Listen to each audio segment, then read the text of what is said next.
পাশাপাশি আমি আর দিশা এক বিছানায় শুয়ে আছি। ভাবতেই অবাক লাগছে, আজ আমার ব্যাচেলার লাইফের ইতি ঘটে গেল। আমি এখন একটা বিবাহিত পুরুষ, সরি বিবাহিত পিচ্চি ছেলে। ইস, আম্মু আব্বু কেন যে এত তাড়াতাড়ি আমার বিয়ে দিয়ে দিল কে জানে। মাত্র তো 10ম শ্রেণীতে উঠলাম, আর আমার বউ তো আমার থেকেও পিচ্চি, মানে বাচ্চা। সবে মাত্র জেএসসি পাশ করে 9ম শ্রেণীতে উঠল। যাক, বিয়েটা হয়েছে, ভালোই হয়েছে। এই শীতের সময় তো কাউকে জড়িয়ে ধরে আরামে ঘুমোতে পারবো। আরে মনে মনে কথা বলতে গিয়ে তো আমি আপনাদের পরিচয় দিতেই ভুলে গেছি। আমি হলাম বাবা মায়ের একমাত্র আদরের বাদর ছেলে আশফাকুল আজম ফয়সাল। আর আমার পাশে যে শুয়ে আছে, মানে আমার বউ দিশা, সেও আমার মা বাবার মানে আমার চাচা চাচির একমাত্র মেয়ে। সত্যি বলতে সে আমার চাচাতো বোন। আমরা এক বাসাতেই থাকি। আজকে আমাদের বিয়ে হয়েছে। কি, এত কম বয়সে আমার বিয়ে কেন দিল সেটাই তো ভাবছেন? তাহলে চলুন একটু ফ্ল্যাশব্যাকে যাই। আম্মু, আমি ছাদে যাচ্ছি, কবুতরগুলো দেখে আসি। যাচ্ছিস ভালো কথা, কিন্তু যে কবুতর দেখতে যাচ্ছিস ওই কবুতর মামার বাড়ি গেছে। মানে কি কি বলতে চাইছো তুমি? হ্যাঁ, আহারে ছোট খোকা, কিছুই বুঝে না। বোঝার মতো কিছু বললে তো বুঝবো। আমি বললাম ছাদে যাচ্ছি কবুতর দেখতে, আর তুমি বলছো আমার কবুতর নাকি আমার নানা বাড়ি গেছে। আমি তো ঠিকই বললাম, দিশা মামার বাড়ি গেছে। আমি তো মায়ের কথা শুনে একটা দীর্ঘ শ্বাস নিলাম। যাক বাবা, আম্মু কিছু বুঝতে পারেনি। আমি যে পাশের বাড়ির সকিনাকে লাইন মারছি, আম্মু সেটা টেরই পায়নি। ভেবেছে ওই জল্লাদনি দিশাকে দেখতে ছাদে যাচ্ছি।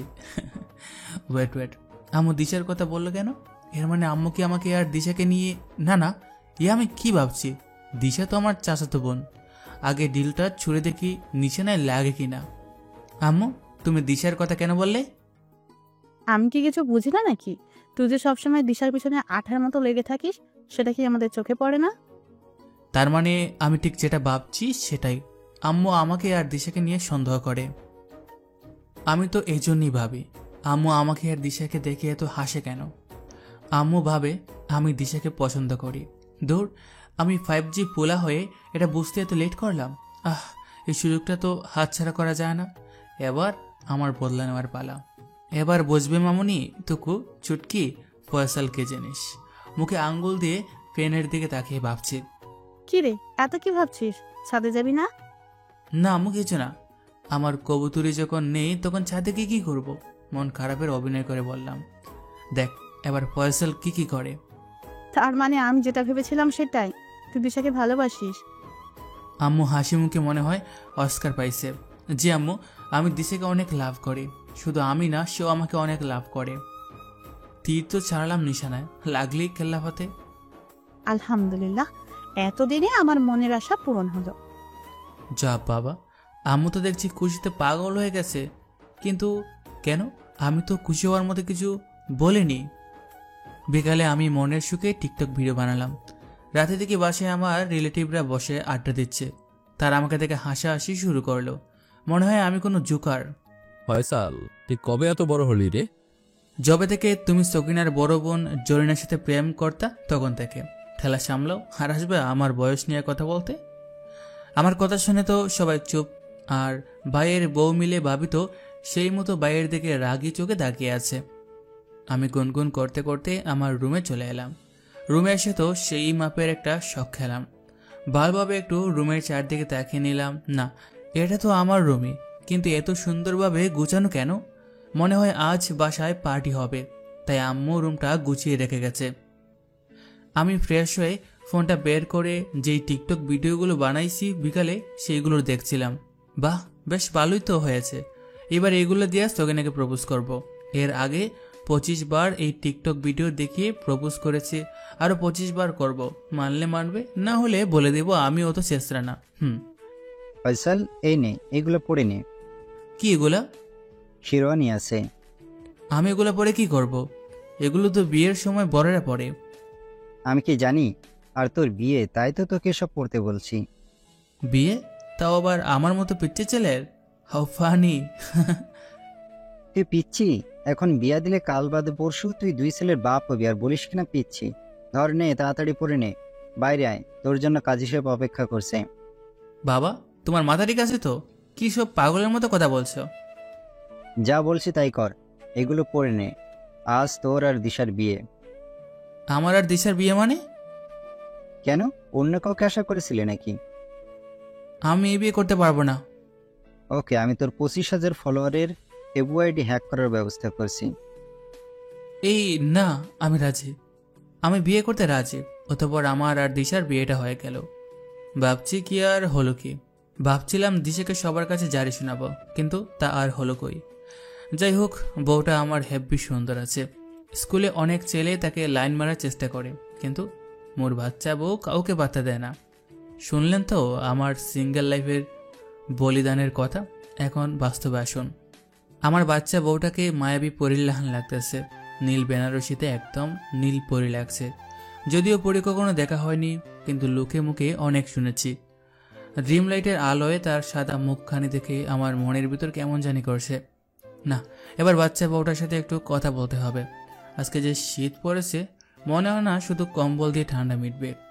বউ, দিশার একটু কাছে এসে। কোনো কথা নাই। দিশা, একটু জড়িয়ে বললাম। কি হলো কি, এত চিল্লানি দিচ্ছিস কেন? এ কি, তুই আমাকে তুই করে বলছিস কেন? নিজের স্বামীকে কেউ তুই করে বলে? দেখ ফয়সাল, এমনিতেই তোর উপর আমার মেজাজ খারাপ হয়ে আছে, তার উপর তুই এখন উল্টাপাল্টা কথা বলছিস। আমি কিন্তু তোকে কখন কি করে ফেলবো নিজেও জানি না। সো বকর বকর না করে ঘুমিয়ে পড়। এভাবে কেন বলছিস? আর ভুলে যাস না আজ আমাদের বাসর রাত। বাসরাত মানে কি বলতে চাইছিস তুই? মানাটা নিশ্চয়ই তোকে বোঝাতে হবে না। আই, তুই এত কাছাকাছি এলি কেন? সর বলছি, না হলে কিন্তু ভালো হবে না। তুই এই শীতের রাতে এত গামছিস কেন পাগলি? আরে আমি তো এমনি একটু মজা করলাম। শয়তান, বিলাই, সজারু, তেলাপোকা, বাদর, হনুমান। এসব বলেই দিশা আমার বুকে কিল ঘুষি মারতে লাগলো। আরে আরে, এইভাবে মারলে তো আমি মরে যাব। আর আমি এত তাড়াতাড়ি মরলে তো তুই বিধবা হয়ে যাবি। আমার কথা শুনে দিশা মারা বন্ধ করে দিল। আমি তাকে একটা হ্যাসকা টান দিয়ে নিজের বুকে নিয়ে এলাম। আমার গরম নিঃশ্বাস তার ঠান্ডা কপালে গিয়ে পড়ছে। দিশা কোনো কথা বলছে না, শুধু আমার চোখের দিকে তাকিয়ে আছে। আমি তার সাথে তাল মিলিয়ে তার চোখের দিকে তাকাতে লাগলাম। কাজল কালো দুটো চোখ, অনেক সুন্দর, যা ভাষায় প্রকাশ করা যাবে না। তার চোখের দিকে তাকিয়ে আমার কেমন একটা অনুভূতি হলো, বুঝতে পারলাম না। ফয়সাল, আমি ছাড়, আমার ঘুম আসছে। আমার থেকে ছাড়ানোর চেষ্টা করছে। তাক না এমনভাবে, ভালো তো লাগছে। দেখ, আমরা এখনো ছোট, এইসবের এখন অনেক সময় পড়ে আছে, প্লিজ ছাড়। প্রমিস, তোর অনুমতি ছাড়া কখনো তোর সাথে কোনো কিছু করব না। কিন্তু আমি তোকে ঠিক এমনভাবে জড়িয়ে ধরে ঘুমাবো। কেন, আমাকে জড়িয়ে না ধরলে তোর ঘুম আসবে না? আমি কি সেটা বলছি? তাহলে আমাকে জড়িয়ে ধরে ঘুম যাবি কেন? জানি না, বাট তোকে জড়িয়ে ধরেই ঘুমাবো। দিশা জানি ফয়সালের সাথে বেশি পেঁচাল পেরে লাভ নেই। ওকে, বাট একটা কথা মাথায় রাখবি, ভুলেও মাথায় উল্টাপাল্টা চিন্তা ভাবনাও আনবি না। ঠিক আছে। যাক বাবা, ড্যানিটা অবশেষে রাজি হয়ে গেল। এবার আরামে ঘুমানো যাবে। এই বিয়েটা করে তাহলে লাভই হলো। শীতের সময় গরম থাকার ফ্রি ব্যবস্থা হয়ে গেল। কিন্তু ড্যানিটাকে জড়িয়ে ধরে আছি তো আমার ভিতর এমন কেন হচ্ছে? কেমন যেন লাগছে। খারাপও না, আবার ভালো লাগছে এমনটাও বলতে পারবো না। এই কুত্তা, এত শক্ত করে জড়িয়ে ধরে আছিস কেন? আমাকে তোর কোলবালিশ মনে হয়? কোলবালিশই তো। এই, কি বললি? আর আমি বলছি তোর শরীরটা না খুবই নরম, একেবারে তুলার মতো। লুচ্চা। কিছু বললি? কই না তো। কটকটি। এই, তুই আমাকে কি বললি রে? কই, আমি আবার তোকে কি বললাম? আচ্ছা, এবার ঘুমা। ঘুমাবোই তো।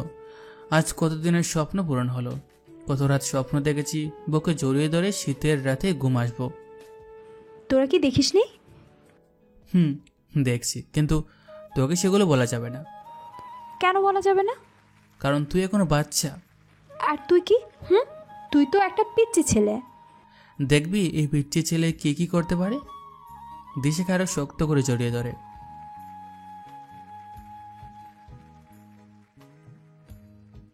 ভুলবো কেন? আমি তো এমনি তোকে শক্ত করে জড়িয়ে ধরলাম।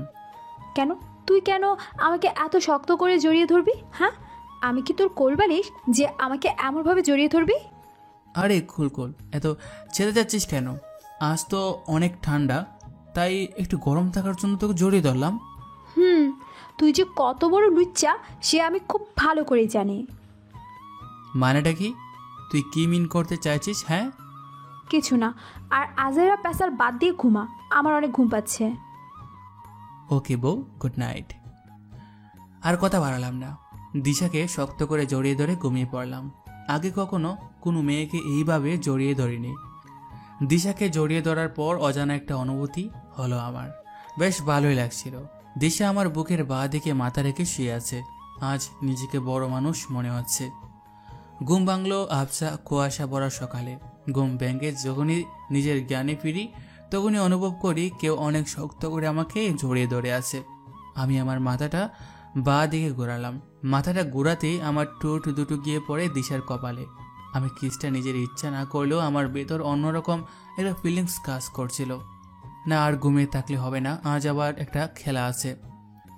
আমি বিছানা থেকে উঠতে গেলাম কিন্তু পারলাম না, কারণ দিশা আমাকে জড়িয়ে ধরে আছে। অনেক চেষ্টা করলাম নিজেকে ছাড়ানোর, কিন্তু শেষমেশ ব্যর্থ, তাই আবার ঘুমিয়ে পড়লাম।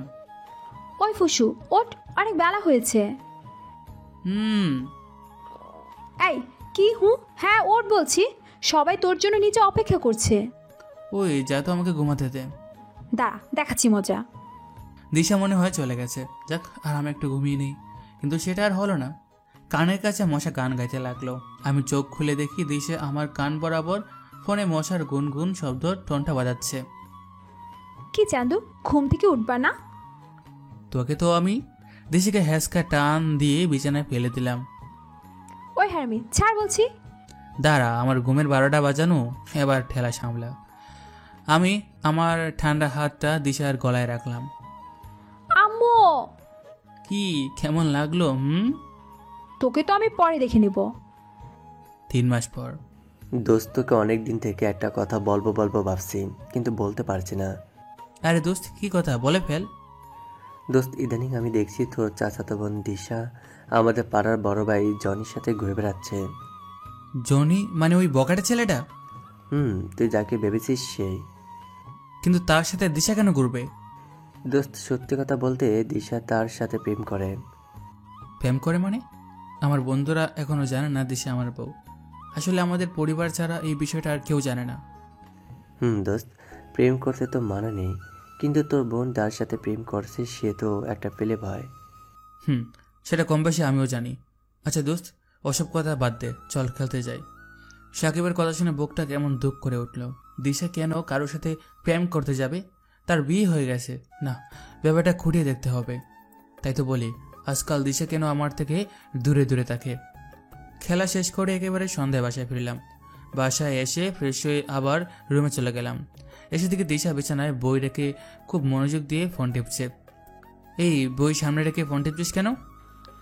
আমার ফোন আমি যখন চাইবো তখন টিপবো, তোর তাদের কি? আমার কি মানে? বলে যাস না আমি তোর স্বামী আর তুই আমার বউ। হ্যাঁ, হাই সেরে স্বামী, আমি তোকে স্বামী হিসেবে মানি না। মানিস না বললেই হলো? সব কিছুতে ছাড় দিয়ে বলে ভাবিস না তোর যা ইচ্ছা তুই তাই করে বেড়াবি। এই, আমি কি করে বেড়াচ্ছি? হ্যাঁ, আমি তোর মতো আজ এর গাছের ফল কাল ওর গাছের ফল চুরি করে বেড়াচ্ছি না। সো বুঝে শুনে কথা বলবি। দেখ দিশা, বেশি বাড়াবাড়ি করিস না, এর ফল কিন্তু ভালো হবে না। আমি আবার কি বাড়াবাড়ি করলাম? জনিকে সোজাভাবে প্রশ্ন করলাম।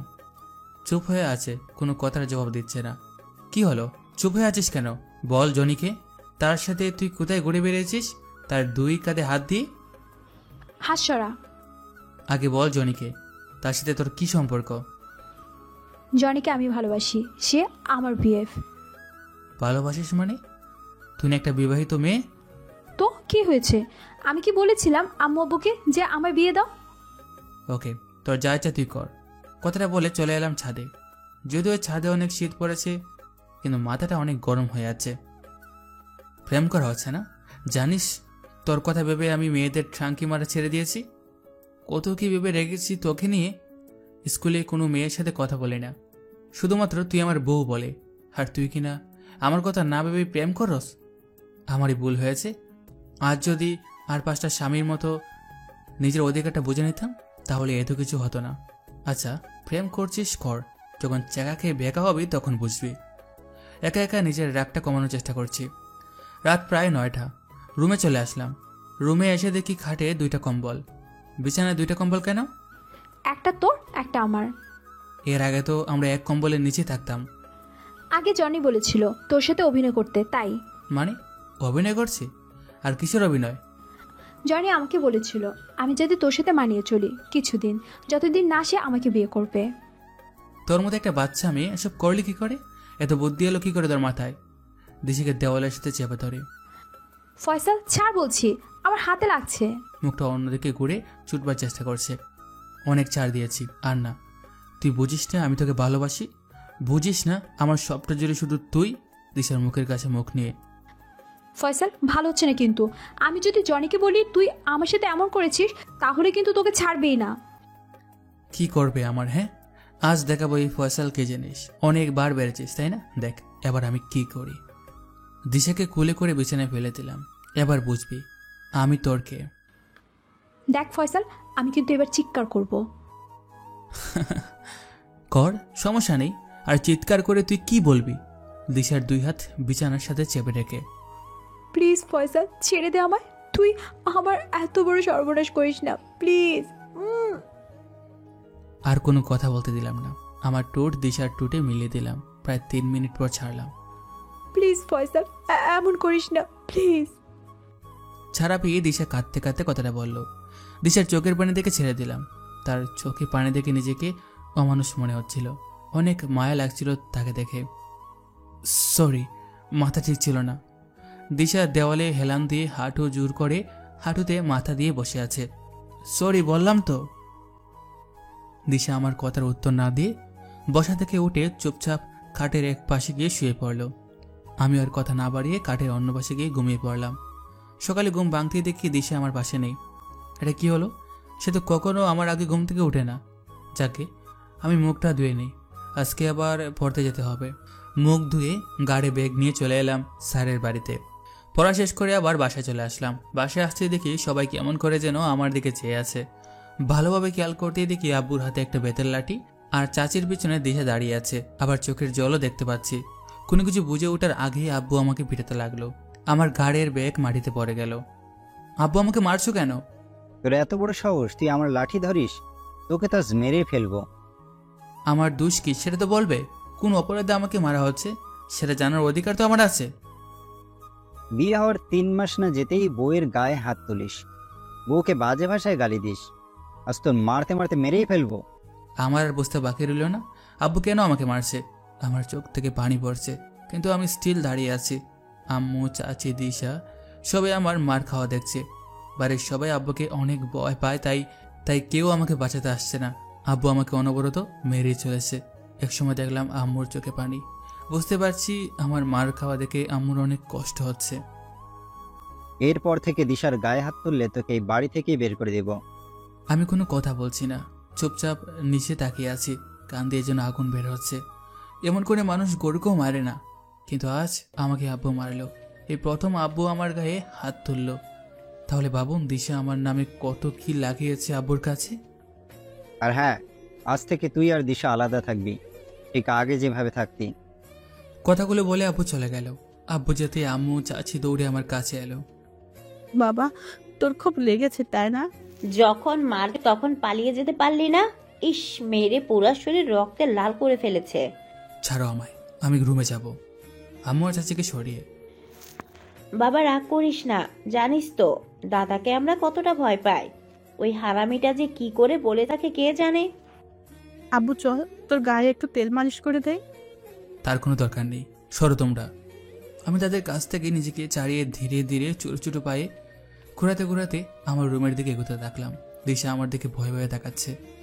আমি তাকে কিছু না বলে পাশ কাটিয়ে আমার রুমে চলে এলাম। কি ব্যথা! বাপের জন্ম এমন উড়াদুরা মায়ের খায়নি।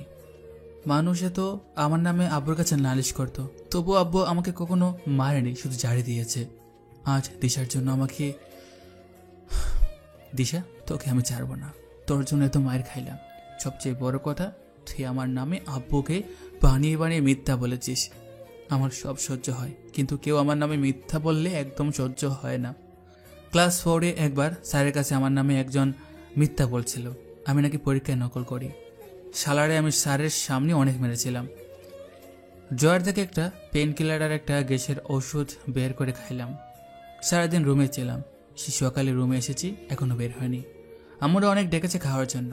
আমি আমার রুমে যে বিস্কুটের ডিব্বা ছিল সেখান থেকে বিস্কুট বের করে খেয়েছি। রাত 10টা। আমি রুমের দরজা খুলে নিচে আসলাম। খুঁজতে লাগলাম আব্বুর সেই বেতের লাঠি, যেটা দিয়ে আমাকে উড়াদোড়া মারা হয়েছে। অনেক খুঁজেছি কিন্তু পাচ্ছি না। চলে এলাম স্টোর রুমে। কি দোলা! আগে লাইটটা জ্বালাই। গোয়েন্দার মতো এদিক সেদিক তল্লাশি করতে লাগলাম। এই তো পেয়েছি। এবার বুঝবি আমার নামে মিথ্যা বলে তুই কত বড় ভুল করেছিস। লাঠি বাবা, তুমি পারবা না আমার প্রতি অন্যায়ের প্রতিশোধ নিতে? লাঠি নিয়ে কিচেনে এসে লাঠিতে ভালোভাবে সরিষার তেল মালিশ করি। ঘুরতে ঘুরতে চলে এলাম দিশার রুমের সামনে। আরে দরজা তো ভেতর থেকে লক করা। এখন ভিতরে প্রবেশ করবো কিভাবে? কোনো তো একটু উপায় বের করতেই হবে। আমার শরীরে ব্যথা দিয়ে সে তো কিছুতেই আরামে ঘুমাতে পারে না। এই তো পেয়েছি। ব্যালকনি দিয়ে তো ঢুকতে পারবো। আর এক মুহূর্ত দেরি না করে আমাদের বাড়ির বাগানে চলে এলাম। দিশার রুমে ঢুকতে হলে পায়ে বেয়ে উঠতে হবে, কিন্তু আমার তো পায়ে প্রচুর ব্যথা। দূর ব্যথার ষষ্ঠী পূজা, আগে প্রতিশোধ। মোবাইলটা পকেটে ভরে লাঠিটা প্যান্টের পেছনে গুজে পাইপ বেয়ে উপরে উঠতে লাগলাম। অনেক কষ্ট করে অবশেষে দিশার রুমে ঢুকতে পারলাম। আজ বুঝলাম বেচারারা কিভাবে বড় বড় বাড়িতে ঢুকে চুরি করে।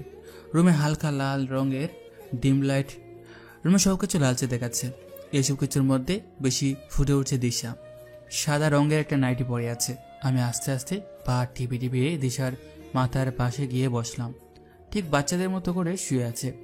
আরে দিশা তো বাচ্চাই, কিন্তু এই বাচ্চা মেয়ের মাথায় এত বুদ্ধি আসে কোথা থেকে?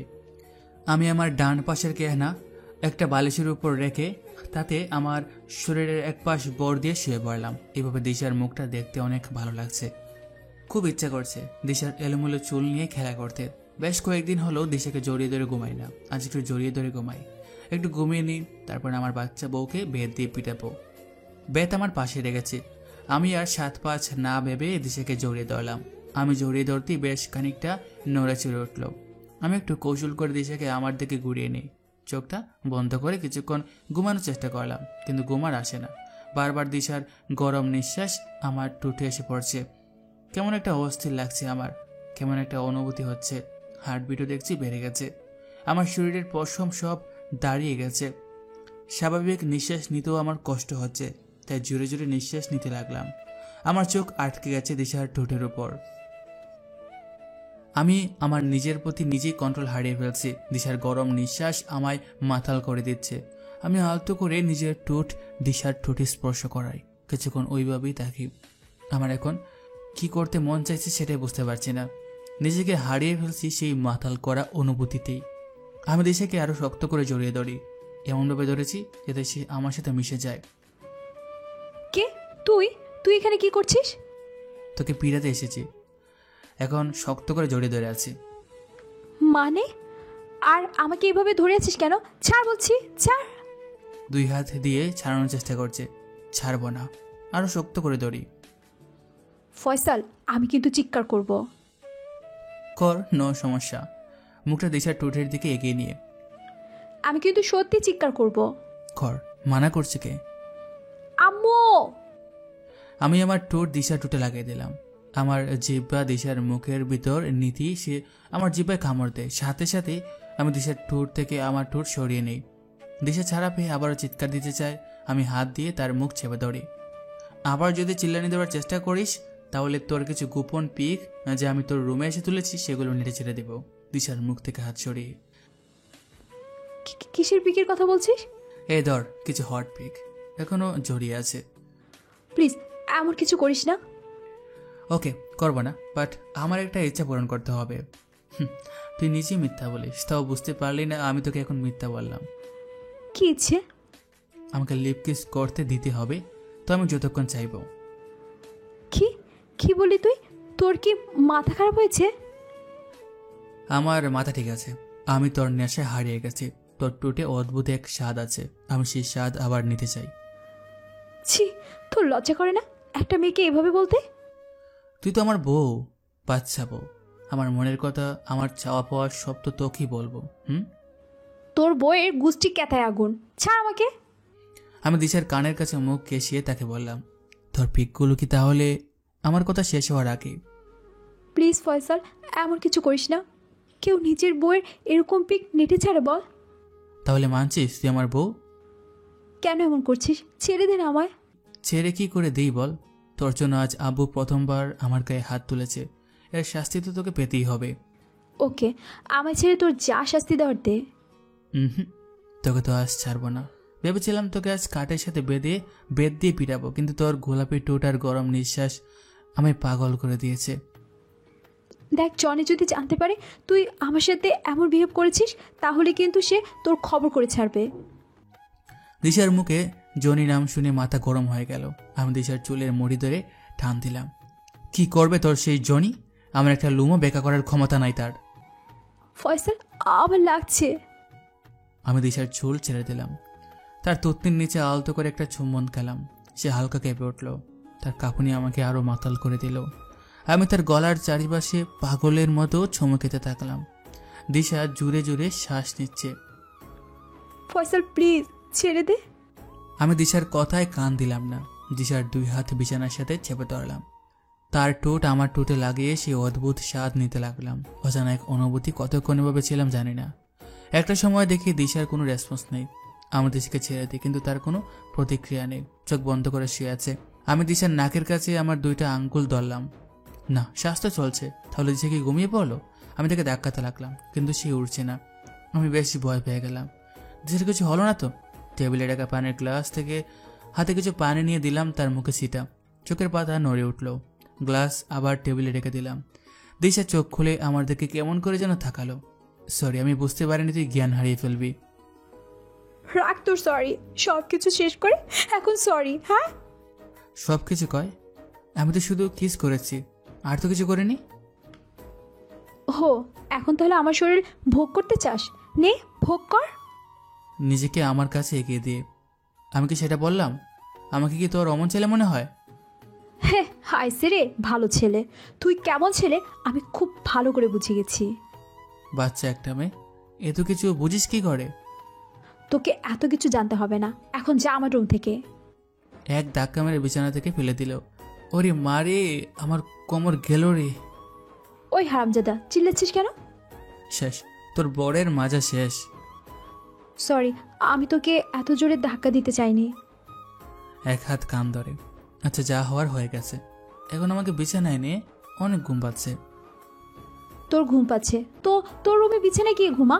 আমার বিছানায় আসতে চাচ্ছিস কেন? থাক, তোকে আর কষ্ট করে আমাকে তুলতে হবে না, আমি একাই উঠতে পারবো। আমি আবার বিছানায় এসে দিশার দিকে মুখ করে শুয়ে পড়লাম। তুই এত স্যাঁচড়া কেন রে? আমি আবার কি করলাম? দিশা আমাকে আর কিছু বলল না। জানি আমার সাথে কথা এসে পেরে উঠবে না। সে রাগ করে আমার বিপরীত দিকে মুখ করে শুয়ে পড়ল। ও দিশা, কোনো কথা বলছে না। দিশা! কি কি হয়েছে? কি এইভাবে সারের মতো ডাকছিস কেন? আমার অনেক ঠান্ডা লাগছে। দিশার দিকে একটু চেপে। কিসের ঠান্ডা? এই, তুই আমার দিকে চেপে আসছিস কেন? তোর মতলব কি বলতো? আমি দিশাকে আমার বাহুদয়ে আবদ্ধ করে নিলাম। এবার ঘুমা। সুযোগ পেয়ে তার সদ্ব্যবহার করছিস। কথা বলিস না তো, ঘুমাতে দে। দিশা আর কিছু বলল না। চুপটি করে আমার বুকের মাঝে শুয়ে রইল। আজ থেকে আরো 2 বছর আগে আমাদের বিয়ে হলে কতই না ভালো হতো। এতদিন আমি বাচ্চার বাবা হতাম। আমার ছেলের বিয়ে টিকার 16 বছর পর দিতাম। তার 1 বছর পর দাদা ডাক শুনতে পেতাম। এসব ভাবতে ভাবতে কখন যে ঘুমের রাজ্যে হারিয়ে গেছে খেয়াল নেই। সকালে শরীরে খুব জোরে কোনো কিছুর আঘাতে আমার ঘুম ভাঙে। আম্মু গো! পিছন থেকে লাফ দিয়ে আমার পিছনে হাত। সামনে তাকিয়ে দেখি কাল রাতে যেই বেতের লাঠি দিশাকে পেটানোর জন্য এনেছিলাম সেটা তার হাতে। কি এটা? এত তেল কেন মাখিয়েছিস এতে? লাঠি তার ডান হাত দিয়ে বাম হাতের পাতে আস্তে আস্তে মারছে। তুই যেন বেশি ব্যথা পাস, তাই তেল মাখিয়েছিলাম। কথাটা বলতে দেরি, কিন্তু দিশার সেই লাঠি দিয়ে আমাকে পিটাতে দেরি নেই। আরে আরে, মারছিস কেন? রুমের এক পাশে দৌড়ে পালালাম। তোকে আজ মেরেই ফেলবো। তোর এত বড় সাহস, আমাকে মারার জন্য তুই লাঠি নিয়ে আমার রুমে আসছিস? রুমের ভিতরে আমি আর দিশা ছুটোছুটি করছি। দিশা দেখ, ভালো হচ্ছে না কিন্তু। খারাপ তো তখন হবে যখন তোকে ধরতে পারবো। সেও একটা বালিশ ছুঁড়ে আমাকে মারলো। বরের গায়ে হাত তুললে তুই পরের জন্মে পেতনি হবে কিন্তু। এবার কোথায় পালাবা চান্দু? হুম হুম। সে আমাকে ধরে ফেলেছে। বেশ হয়ে গেল। দিশা লাঠি ফেলে আমাকে জড়িয়ে ধরলো। দিশা আমার বুকে মুখ লুকিয়ে আছে। দিশা আমাকে ছাড়তো, অনেক গরম লাগছে। না, ছাড়বো না। আরও আস্তে পিষ্টে জড়িয়ে ধরলো। আরে ছাড় না, আমার এখন পালাতে হবে। তেলাপোকাটা আমাদের দিকে আসছে। মিথ্যা কথা বললাম। কি? এক লাফ দিয়ে আমার কোলে উঠে গেল। কি ভালোটাই না লাগছে। আগে যদি এই ফর্মুলাটা ইউজ করতাম তাহলে এতদিনে দিশা আমার হয়ে যেত। তেলাপোকা চলে গেছে। সত্যি বলছিস তো? রেবু, সত্যি বলছি। এবার আমার কুল থেকে নাম। মেয়ে তো না, ঠিক একটা আটার বস্তা। কি? আমি আটার বস্তা? কুল থেকে নেমে আশেপাশে থাকাতে লাগলো। তা নয় তো কি। তুই আসলে একটা শয়তান। দিশা, আজ তুই আমার সাথে স্কুলে যাবি? তোর সাথে স্কুলে যেতে আমার বইয়েই গেছে। যদি না যাস তাহলে তোর সেই পিকগুলো কি করবে জানিস? যাব। এখন বের হ আমার রুম থেকে। কিরে, কিছু বললি? কই না তো। আমি মনের সুখে রুম থেকে বেরোতে যাব, আর দরজা খুলে দেখে আব্বু। তো যেখানে বাঘের বয়স সেখানেই সন্ধ্যা হয়। কিরে, তুই দিশার রুমে কি করছিলি? তোমার বাতিজির রুমে একা শুতে ভয় পাচ্ছিল, তাই আমাকে ডেকে তার রুমে শুতে বলছিল। কই, দিশা তো আগে কখনো একা শুতে ভয় পেত না। বিয়ের পরে মেয়েরা একটু ভীতু হয়ে যায়, যা তুমি জানো। কই, তোর আম্মু তো কখনো আমায় এমন কিছু বলেনি। বলবে কি করে? আম্মু কি অন্য কাউকে ভয় পায়? ভয় তো পায় তোমাকে। কিছু বললি? কই, কিছু বলিনি তো। তোর কথা কেন জানি আমার বিশ্বাস হচ্ছে না। তুই একটু দিশাকে ডাকতো। ঠিক আছে। দিশা, ও দিশা, দিশা গো। কই গো বউ আমার, তোমাকে আমার ওই হারামজাদা, বাপের সামনে দাঁড়িয়ে কেউ বউকে এমন আদর করে ডাকে? ওই নবাব জাতি। তোকে কখন থেকে ডাকছি, কানে যায় না? কানে কি তোর তুলো বড় আছে? দিশাকে ডেকে আবার বাবার দিকে তাকালাম। শয়তান ছেলে, বউকে সম্মান দিয়ে রাখতে পারিস না? কি হলো, এত চিল্লাচ্ছিস কেন? বাইরে এসে দেখে বাবা। দিশা মা, এখানে আয় তো। জি চাচু, বলো। আমি গালে হাত দিয়ে দাঁড়িয়ে আছি। আসলে বাবা বলছিল আমি তোমার রুমে কিভাবে এলাম। ভাবছে আমি তোমাকে নির্যাতন করছিলাম। দিশাকে ইশারা করে হেতে হে মিলাতে বললাম। না চাচু, আমি তোমার ছেলেকে তার রুম থেকে ডেকে এনে তেল মালিশ করছিলাম। এ তো আমার থেকেও দুইটা বেগিয়ে। কিন্তু ফয়সাল যে বললো তুই নাকি একা শুতে ভয় পাচ্ছিলি। ভয় তো পাচ্ছিলামই, তাই তোমার ছেলেকে আমার রুম থেকে যেতে বলি। বাংলাদেশে এত ভালো অভিনেত্রী আছে জানা ছিল না তো। তুই তো রুমে গিয়ে থাকতে পারতি। আব্বু কেন যেহেতু ফেসাল করে।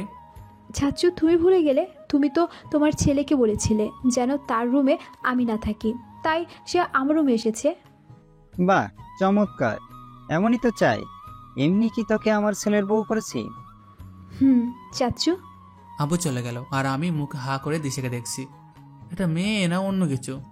এইটুকু একটা বাচ্চা মেয়ের মাথায় এত কিছু আসে কিভাবে? আমি বাড়ির বাইরে সাইকেল নিয়ে দাঁড়িয়ে আছি। আজ আমি আর দিশা একসাথে সাইকেলে চেপে স্কুলে যাব। যদিও সে গাড়ি করে প্রতিদিন স্কুলে যায়। এতক্ষণ লাগে তোর রেডি হতে? আমার একটু সময় লাগবে। আটা ময়দা মাখলে তো দেরি হবে। এই, তুই কি বললি? বলছি অনেক দেরি হয়ে গেছে, এখন তাড়াতাড়ি সাইকেল উঠে পড়। কি? আমি সাইকেলে করে স্কুলে যাব?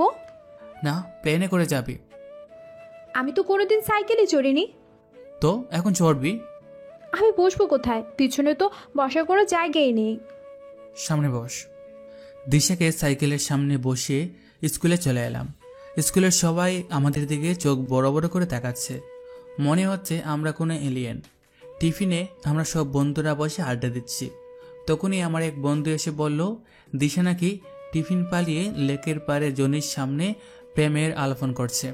নিজের বউ অন্য কারোর সাথে ডেটে গেছে, এটা কি মেনে নেওয়া যায়? না, অনেক হয়েছে আর না। এবার এর একটা বিহিত করতেই হবে। যে করি হোক দিশার ব্রেকআপে করাতেই হবে। দোস্ত, তোরা থাক, আমি বাড়ি গেলাম। আমার শরীরটা ভালো লাগছে না। একটু আগেও তো চাঙ্গা ছিলি। বুঝতেই তো পারছিস, বয়স অনেক হয়েছে। কোন সময় শরীর খারাপ করে বুঝে ওঠা মুশকিল। কি কইলি? তোর অনেক বয়স হয়েছে, মাত্র তো 16 বছর বয়স। আবে হালা, তাতে কি? বিয়ে তো হয়েছে। আস্তে আস্তে বললাম। আমি ক্লাস থেকে ব্যাগ নিয়ে স্কুল থেকে বেরিয়ে পড়লাম। আমাকে এখন লেকের পাড়ে যেতে হবে। লেকের পার আমাদের স্কুল থেকে বেশি দূরে নয়, সাইকেলে যেতে 10 মিনিটের মতো লাগে। আমি তো এখানে আইসা পুরাই শখ, যেদিকে তাকাই সেদিকেই কাপল আর কাপল। নিজেকে কেন জানি রোহিঙ্গা রোহিঙ্গা মনে হচ্ছে। আমি নিজেকে খোঁজা শুরু করলাম। ইস, মানুষের কি কোনো লাজ লজ্জা নেই? পাবলিক প্লেসে ওপেন কিস করে, তাও আবার লিপ কিস। দিশার উপর খুব রাগ হতে লাগলো। না জানি তাকেও চিচি, তোর কপালে আজ শনি আছে, শুধু একবার খুঁজে পেতে দে। অনেক খোঁজাখুঁজি করলাম, কিন্তু তাদের চিহ্ন মাত্র পেলাম না। তাই একটু রেস্ট নেওয়ার জন্য একটা মোটা গাছে হেলান দিয়ে বসে পড়লাম। বাবু, তুমি আমাকে কখন বিয়ে করবা? এটা তো দিশার গলা। করব সোনা, করব। কিছুদিন পরেই তোমাকে আমার করে নেব। একটা ছেলের কণ্ঠ। আমি যে গাছের সাথে হেলান দিয়ে আছি তার অপাশ থেকে কণ্ঠ দুটো বেশি আসছে। আমি আস্তে করে গলাটা বের করে দেখি দিশা জনির গাড়িয়ে মাথা দিয়ে বসে আছে। দিশাকে এমন অবস্থা থেকে মাথা দিয়ে ধোঁয়া বের হতে লাগলো। এমন ফিল হচ্ছে যেন আমার মাথায় কেউ কেরোসিন তেল ঢেলে আগুন লাগিয়ে দিয়েছে। আমি পকেট থেকে ফোনটা বের করে তাদের 3 মিনিটে একটা ভিডিও করলাম। বলা তো চায় না কখন কোথায় দরকার পড়ে। ভেবেছিলাম দিশাকে পেলে ঠাটিয়ে 5টা চর মারবো, কিন্তু না, এখন সেটা করলে চলবে না। কোনো এক মহান ব্যক্তি বলেছিলেন, রেগে গেলেন তো হেরে গেলেন। আমাকে এখন ঠান্ডা মাথায় গেম খেলতে হবে। বাহ, ভালোই তো। তাদের সামনে গিয়ে, তুমি এখানে? কেন, তুই আসতে পারলে আমি আসতে পারি না? আমি কি সেটা বলেছি? তা বড় ভাই, আমার বউয়ের সাথে আপনার তো দেখছি ভালোই সম্পর্ক। মানে আরে ভাই, সমস্যা নেই, প্রেম করতে পারেন, কিন্তু আপনার জন্য অনেক খারাপ লাগছে। হাজার হোক বড় ভাই, আর আপনি কিনা শেষে সেকেন্ড হ্যান্ড মেয়েকে। আই, তুই কি বলতে চাইছিস? ভাই, সেকেন্ড হ্যান্ড মানে? আরে ভাই, আমাকে দেখে কি আপনার ওইসব ছেলে মনে হয়? আর কিছুদিন পর দিশা আমার মা হবে, টুকু আমার সন্তানের মা হবে। ওই হারামি, তোর লজ্জা করে না এসব বলতে? ভাই, আপনাকে আরও একটা গোপন কথা বলা হয়নি। কি কথা ভাই? থাক ভাই, সেটা না হয় শোনাই বেটার। না ভাই, তুমি বলো। না, আপনি সেটা শুনলে দিশার সাথে ব্যাকআপ করে দেবেন, তাই আমি সেই গোপন কথা আপনাকে বলতে পারবো না। বাবু, তুমি ওর ফান্দে পড়িও না। জানো না ও কত বড় ধান্দাবাজ? ভাই প্লিজ বলো, কি গোপন কথা আছে? ওকে, আপনি যখন এত জোর করছেন তখন বলেই ফেলি। আপনি একটু আমার সাথে ওই দিকটায় চলেন। না, ও কোথাও যাবে না। তোর যা বলার আমার সামনে বল। ভাই চলো, ওই দিকে চলো। বাবু, তুমি যাও না ওর সাথে। তুমি চুপ থাকো। বড় ভাই আমাকে দিশার থেকে একটু দূরে নিয়ে এলো। আমি তাকে অনেক মিশামিশা কথা কইলাম। আই হোপ আমি তাকে যে কথাগুলো বলেছি সেটার পর দিশার সাথে রিলেশন রাখবে বলে মনে হয় না। বড় ভাই জনি আমার কাছ থেকে দিশার কাছে চলে গেল। তারা কিছুক্ষণ কথা বললো। বড় ভাই দিশাকে ফোন বের করে কি যেন দেখাচ্ছে। এক সময় তারা তর্ক শুরু করে দিল। আমি দূর থেকে কিছু বুঝতে পারছি না। দেখলাম বড় ভাই দিশাকে রেখে অন্য পথে হারা দিয়েছে। আমি ধীরে পায়ে দিশার কাছে এলাম। দিশা আমার দিকে রাগী লুক নিয়ে তাকিয়ে আছে। কি হয়েছে বউ, তোর চোখ মুখ এমন দেখাচ্ছে কেন? চুপ থাক শয়তান। তুই কি বলেছিস ওকে, যার জন্য ও আমার সাথে ব্রেকআপ করলো আর বললো তার নাকি অনেক জিএফ আছে? আমার মতো একটা জিএফের সাথে তার ব্রেকআপ হলে কিচ্ছুই যায় আসবে না। কই, কিছু বলেনি তো, শুধু বলেছি তোর এইডস আছে। কি? তোর এত বড় সাহস, তুই আমার নামে এত নোংরা কথা বলেছিস? আরে খেপেছিস কেন? আমি মিথ্যা বললাম বলেই তো তুই তার আসল রূপটা দেখতে পেলি। এখন আবার নিজের উপরই রাগ উঠছে। ওই শালা জঘন্য, কোনোদিন বউ পাবে না। কি আর করবি, যা হবার তা তো হয়েই গেছে। চল এখন বাড়ি যাই। ভালো মানুষ সাজলাম। কিসে যাব? আমাদের বাড়ি তো এখান থেকে অনেক দূর। আমার সাইকেল সামনে দাঁড় করানো আছে। আমি আর দিশে সামনে হাঁটতে লাগলাম। মনে বেশ আনন্দ আমার। ভাবিনি এত সহজে এতে ব্রেকআপ করতে পারবো। জনি তো নাকি বকাটে ছেলে। কই, দেখে তো একটা হাওয়া মনে হলো। বুঝি না বাবু, এমন পটল ছেলে কিভাবে মেয়ের প্রেমের জেলে আটকায়। দুইজনে পাশাপাশি হাঁটছে, বেশ ভালোই লাগছে। শীতকালে দুপুরের মিষ্টি রোদ, হালকা বাতাস মনের মধ্যে ভালো লাগার আবেশ তৈরি করছে। মাঝে মধ্যে দিশার সাথে এখানে আসলে মন্দ হয় না। দুইজনে একসাথে বাড়ি চলে আসলাম। আমি আমার রুমে, দিশা ওর রুমে চলে গেল। ব্যাগটা বিছানায় রেখে বাথরুমে চলে আসি। আজ একটু গরম পড়ছে, তাই ভাবলাম আজ মাথায় শ্যাম্পু করে নিই। যা বাবা, এখানে তো একটুও শ্যাম্পু নেই। এখন কি করব? এই অবস্থায় তো নিচেও যেতে পারবো না। সারা গায়ে সাবানের ফেনা আর একটা শর্ট প্যান্ট পরা আমি যাই দিশার বাথরুমে গোসলটা সেরে ফেলি। আমি আমার রুমের দরজা থেকে বের হয়ে এক দূরে দিশার রুমে চলে এলাম। এক পলক রুমের চারিপাশে দেখে নিলাম। না, দিশা রুমে নেই, মনে হয় নিচে আছে। আমি কোনো কিছু না ভেবে দিশার বাথরুমে ঢুকে পড়লাম। ভিতরে ঢুকে তো আমার পৃথিবী উলট পালট হয়ে গেল। আম্মু! আমি চোখ বড় বড় করে দিশাকে দেখছি। তার গায়ে কিচ্ছু নেই। আমি আর সেখানে না থেকে তাড়াতাড়ি বেরিয়ে পড়লাম এক দৌড়ে আমার রুমে। গায়ের পানি সব শুকিয়ে গেছে, বুকের ভিতর ধূপধাপ আওয়াজ হচ্ছে। ফুটবলকে উঁচু থেকে মাটিতে ফেললে যেভাবে লাফায়, আমার হার্টবিট সেইভাবে লাফাচ্ছে। চোখের সামনে বারবার সেই দৃশ্য ভেসে উঠছে। আমি বাথরুমে গিয়ে 2 মগ পানি ঢেলে গোসল করে নিলাম। গোসল করার পরও আমি কামছি। খাবারের জন্য খাওয়ার টেবিলে বসে আছি। এখন আমার ঘুর কাটেনি। চোখ খুললেও সেই দৃশ্য দেখতে পাই, চোখ বন্ধ করলে আরও স্পষ্ট দেখতে পাই। মাথার মধ্যে বারবার একই জিনিস করছে। নিজের উপর খুব রাগ হচ্ছে, কেননা না বলে তখন দিশার বাথরুমে ঢুকতে গেলাম কেন? আর তারই কি কোনো সেন্স নেই? এত বড় একটা মেয়ে গোসল করছে দরজা লক না করে। বড় আবার হলো কখন? সে বাচ্চাই তো আছে। উফ, এত ভাবছি কেন আমি? আমি তো তার স্বামী, তার উপর আমার পুরো অধিকার আছে। এসব ব্যাপারে তো স্বামী স্ত্রীর মাঝেই হতে পারে। মনকে নানাভাবে বোঝাচ্ছি ফয়সাল নর্মাল থাক, কিন্তু না, আবার অস্থিরতা শুধু বাড়ছে। আমি খাবার টেবিলে বসে যখন ভাবনায় মত্ত, তখনই দিশা এসে আমার সামনে চেয়ারে বসলো। আমি তার দিকে তাকাচ্ছি না, খুব সংকোচ হচ্ছে।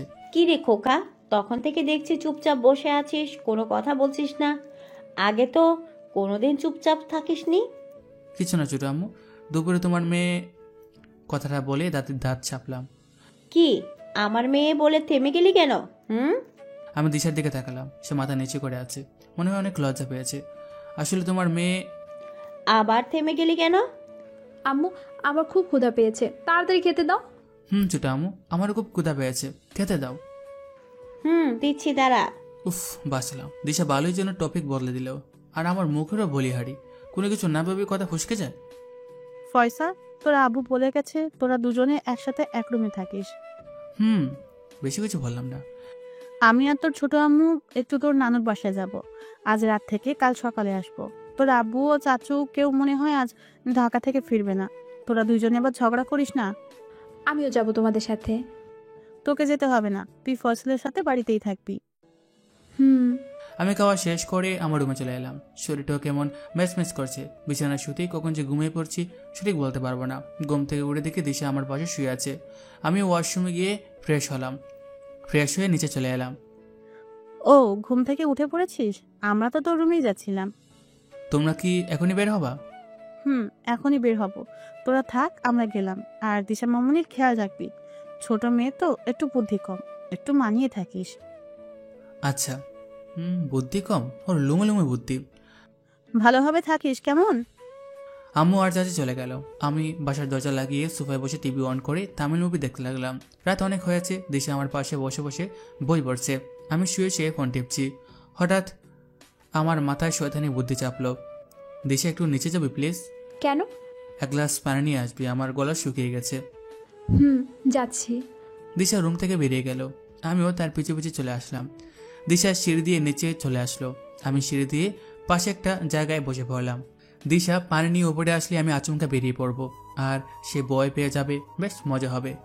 সারাদিন একবারও জ্বালানি তাকে, আর একটু স্বাভাবিক হওয়ার জন্য কিছু তো একটা করতেই হতো। দিশা পানির গ্লাস নিয়ে সিঁড়ি বেয়ে উপরে উঠছে। আমি অপেক্ষায় আছি কখন একেবারে উপরে আসবে।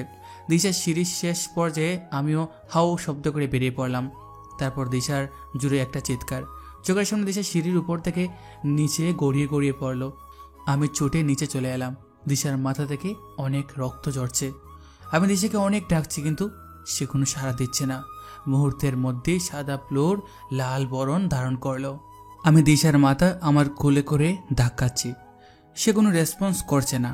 কি করব কিছু বুঝতে পারছি না। মাথার মধ্যে সব কিছু জ্যাম লেগে গেছে। দিশাকে কোলে তুলে বাড়ি থেকে বেরিয়ে পড়লাম। আমাকে তাড়াতাড়ি মেডিকেলে যেতে হবে। দিশাকে ওটিতে নেওয়া হয়েছে। আম্মু চাচি আমার পাশে আছে। তারা দুজনেই অনেক কান্না করছে। আব্বুর আর চাচুও কিছুক্ষণের মধ্যে চলে আসবে। আমার চোখ দিয়েও পানি ঝরছে। কেন ঝরছে বুঝতে পারছি না।